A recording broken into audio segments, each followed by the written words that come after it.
شہرنامے میں آپ کا استقبال ہے۔ میں ہوں حسین افسر۔ امریکہ اور ایران کے درمیان دیرپا قائم کرنے کے لیے بات چیت کا آغاز تو ہو گیا ہے، کبھی یہاں کبھی وہاں مذاکرات ہو رہے ہیں، لیکن اردو اخبارات اور باقی دنیا کو یہ فکر ہے کہ آخر یہ جو 300 بلین ارب ڈالر 300 ارب ڈالر کی خطیر رقم کون فراہم کرے گا۔ اس وقت خلیجی ممالک میں ایک بڑا سوال سب سے زیادہ پریشانی کا سبب بنا ہوا ہے کہ اس معاہدے کے نتیجے میں ایران کو 300 ارب ڈالر کی وہ بھاری بھرکم رقم کون فراہم کرے گا، اور یہی وہ سوال ہے جس کا جواب حاصل کرنے کے لیے امریکی وزیر خارجہ مارکو روبیو مڈل ایسٹ کے 3 روزہ دورے پر نکلے ہیں، جہاں وہ UAE، کویت، بحرین کے سربراہوں سے ملاقاتیں کریں گے۔ مارکو روبیو کے اس دورے کا مقصد واشنگٹن کے ان قریبی اور پرانے ساتھیوں کو یہ یقین دلانا ہے کہ صدر ڈونلڈ ٹرمپ کا ایران کے ساتھ جو بھی معاہدہ ہو رہا ہے اس سے گلف کنٹریز کو کوئی نقصان نہیں ہوگا، چونکہ گلف کنٹریز اس وقت ایران سے خوفزدہ ہیں اور وہ امریکہ سے یہ امید کرتے ہیں کہ امریکہ کا سایہ ان پر کے سر پر رہے۔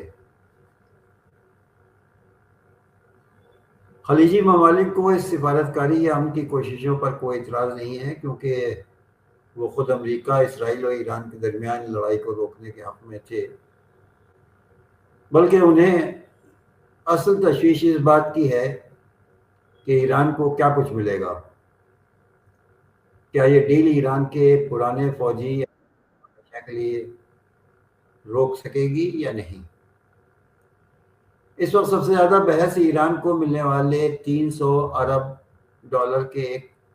بہت بڑے امدادی پیکج پر ہو رہی ہے، جس کا مقصد ایران کی دوبارہ تعمیر نو کرنا ہے۔ خلیجی ممالک یہ سمجھتے ہیں کہ ایران اگر بے دست و پا ہے تو وہ کمزور ہے، اور اگر اس کی معیشت مضبوط ہوگی تو وہ چڑھ چڑھ کر ان سب کو سبق سکھائے گا۔ ایران اور امریکہ کے درمیان طے پانے والے معاہدے کی ابتدائی دستاویزات کے مطابق واشنگٹن نے یہ ذمہ داری اٹھائی ہے کہ وہ خطے کے دیگر ساتھیوں کے ساتھ مل کر ایک ایسا منصوبہ بنائے گا جس کے تحت ایران کی دوبارہ تعمیر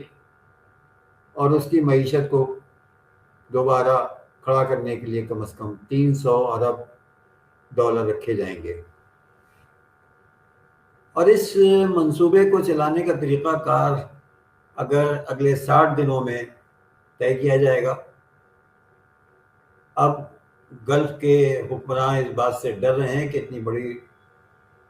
جو اماؤنٹ ہے اور جو رقم ہے وہ تہران کو کہاں سے دی جائے گی، بلکہ اس سے اس کی فوجی طاقت اور خطے میں اثر و رسوخ بڑھے گا، جس سے یہ ممالک خوفزدہ ہے۔ ان ممالک کو معلوم ہو گیا کہ 100 سے زیادہ دن تک لڑے ایران نے کتنی زوردار طریقے سے امریکہ اور اسرائیل کا مقابلہ کیا، اور ان دونوں ملکوں کے حواریوں میں جس میں UAE، بحرین اور دیگر ممالک شامل ہیں، ان کو بھی اس نے مزہ چکھایا۔ مزہ چکھانے کی وجہ یہ تھی کہ ان ممالک میں امریکہ کے بیس اڈے تھے، ایئر بیس، جہاں سے ایران پر بھی بسا اوقات میزائلیں داغی گئیں۔ معاہدے میں ایران کے میزائل پروگرام کا کوئی ذکر نہیں ہے۔ یہ تشویش ان ملکوں کے لیے اور بھی زیادہ سنگین ہے جہاں امریکی فوج کے بڑے اڈے موجود ہوں، جیسے Saudi Arab, U A E, Kuwait, Bahrain اور قطر، کیونکہ حالیہ جنگ کے دوران ان تمام ملکوں کو ایران کے میزائلوں اور ڈرون حملوں کا سامنا کرنا پڑا تھا۔ یہی وجہ ہے کہ عرب ممالک ششدر ہیں، خوفزدہ ہیں، فکر مند ہیں۔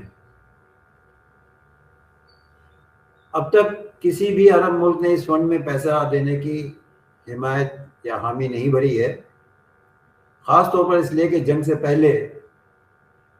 ٹرمپ نے یہ بھی دعویٰ کیا تھا کہ تہران کو امریکہ کی طرف سے ایک ڈھیلا بھی نہیں دیا جائے گا۔ پیسوں کا یہ لین دین اس وقت مذاکرات کا سب سے الجھا ہوا حصہ بن چکا ہے، اور اسی وجہ سے یہ پیچیدگیاں بڑھ رہی ہیں۔ سوئٹزرلینڈ میں ہونے والے ابتدائی مذاکرات کے بعد امریکی نائب صدر جے ڈی وینس نے کچھ تفصیلات بتائیں کہ اگر ایران پر سے پابندیاں ہٹتی ہیں تو دنیا بھر میں روکے گئے اس کے اربوں ڈالر کیسے استعمال ہوں گے۔ جے ڈی وینس کا کہنا تھا کہ یہ ایک ایسا طریقہ کار بننا چاہیے جس سے کے تحت اگر ہم کبھی ایران کے منجمد اثاثوں، یعنی جو ان کے جو اسیٹس ہیں جو فریز کیے جا چکے ہیں، بحال کریں تو یہ پکا کر سکیں کہ وہ پیسے ایران کے عام لوگوں کی بھلائی کے لیے استعمال ہوں، نہ کہ بقول ان کے دہشت گردی کو فروغ دینے کے لیے۔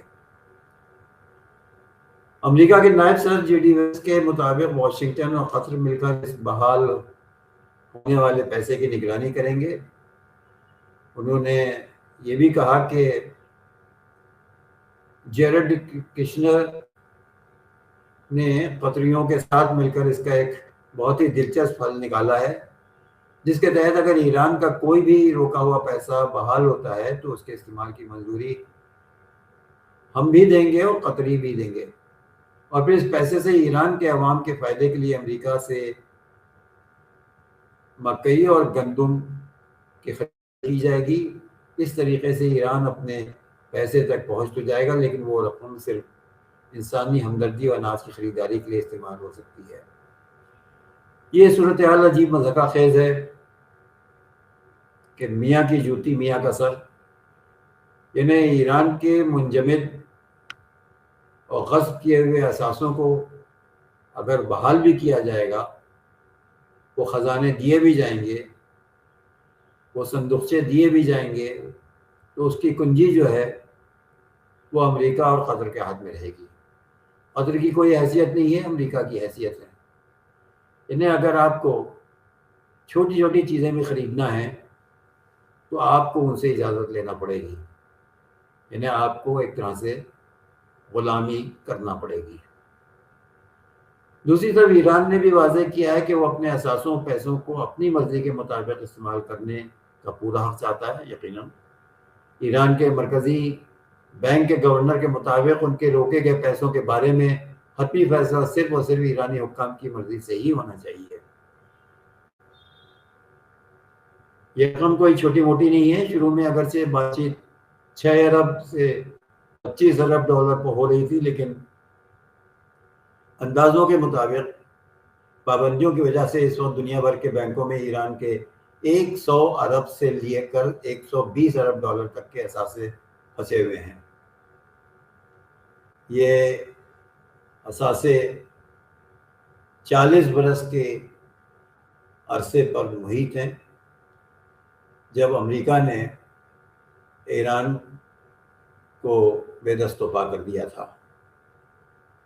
ان کے اثاثوں کو منجمد کر دیا۔ دوسرے ممالک میں ان کے جو دولت اور جو رقم تھی اس کو پابند کر دیا گیا، ان ملکوں پر زور دیا گیا، اور ایران میں جو بے روزگاری اور گرانی بڑھی، اس کی ایک وجہ یہی تھی کہ ایران کے